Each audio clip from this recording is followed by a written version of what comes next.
नमस्ते। चलिए आज एक मजेदार सफर पर चलते हैं, एक भारतीय मेले की सैर पर। सोचिए, झूले, चटपटा खाना, रंग बिरंगे खिलौने, सब कुछ एक ही जगह पर।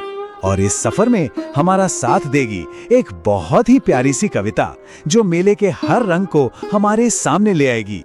तो कहानी शुरू होती है उस एक्साइटमेंट से जब अचानक पता चलता है कि अरे वाह, मेला तो बिल्कुल घर के पास ही लगा है। ये तस्वीर बिल्कुल वही दिखा रही है, बच्चों का जोश, वो दौड़ और ये सोचना कि अंदर कितनी मस्ती उनका इंतजार कर रही है। तो चलिए फिर देर किस बात की, हम भी चलते हैं मेले के अंदर। देखते हैं कि इस घर के पास लगे मेले में सबसे पहले हमें क्या क्या देखने को मिलता है। अच्छा, तो ये मेला असल में होता क्या है?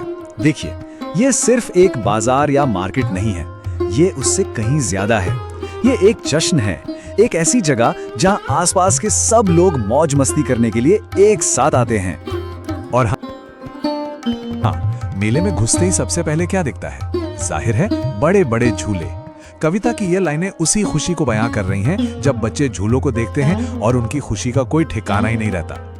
ये देखिए, ये तस्वीर उस कविता की लाइन को एकदम जिंदा कर देती है ना? झूले पर बैठकर ऊपर आसमान में जाना, सच में यही तो मेले का सबसे बड़ा मजा होता है। भाई, झूलों का मजा तो ले लिया, अब कुछ और भी तो करना है। चलिए अब उन खुशबुओं की तरफ चलते हैं जो हमें अपनी ओर खींच रही हैं, यानी खाने पीने की दुकानों की तरफ। अब देखिए, इतनी मस्ती और झूलों के बाद भूख तो लग ही जाती है, और मेले में चाट न खाई तो क्या किया। कविता का ये हिस्सा हमें सीधा ले जा रहा है मेले के सबसे टेस्टी कोने में। चाट एक तरह का बहुत ही पॉपुलर चटपटा स्नैक है, और इस तस्वीर को देखिए, चाट के ठेले पर कैसी रौनक है। हर कोई अपनी प्लेट का इंतजार कर रहा है। यही तो है मेले के ठाट।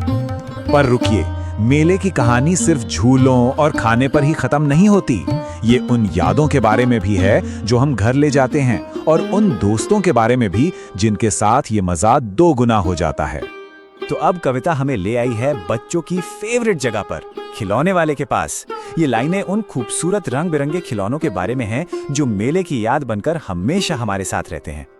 और ये एक बहुत जरूरी बात भी है, मेला सिर्फ खरीदारी की जगह नहीं है, ये लोकल कारीगरों के लिए अपना हुनर दिखाने का एक प्लेटफॉर्म भी है, जैसा कि हम इस खिलौने वाले को देख सकते हैं।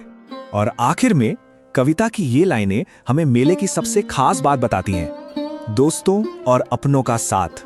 क्योंकि मेले का असली मजा तो अपनों के साथ ही आता है ना? जब हम ये सारे अनुभव किसी के साथ बांटते हैं तो खुशी अपने आप डबल हो जाती है। तो मेले की सैर तो लगभग पूरी हो गई, पर हम यहाँ से खाली हाथ नहीं जाएंगे। चलिए कुछ मजेदार शब्द भी तो सीखते हैं जो इस मेले से जुड़े हैं। एक छोटा सा शब्दों का खेल हो जाए। चलिए जरा याद करने की कोशिश करते हैं। कविता की सबसे पहली लाइन में ही इसका जवाब था, मेला कहाँ लगा था। और खाने की बात करें तो वो कौन सी चटपटी चीज थी जो बच्चों ने मेले में खाई थी? अरे ये तो जरूर याद होगा।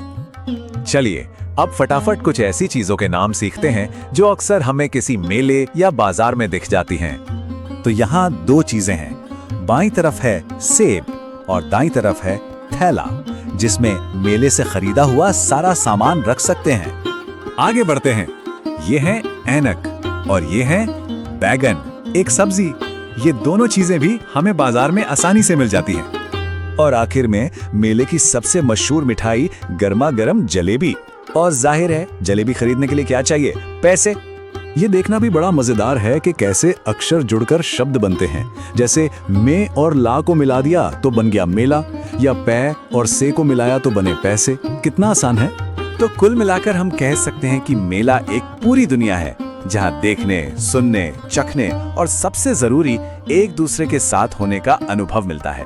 तो अब जाते जाते एक सवाल, अगर आपको इस मेले में जाने का मौका मिले तो आप सबसे पहले क्या करेंगे? झूलों पर जाएंगे, चाट खाएंगे, या फिर ढेर सारे खिलौने खरीदेंगे? सोचिएगा जरूर।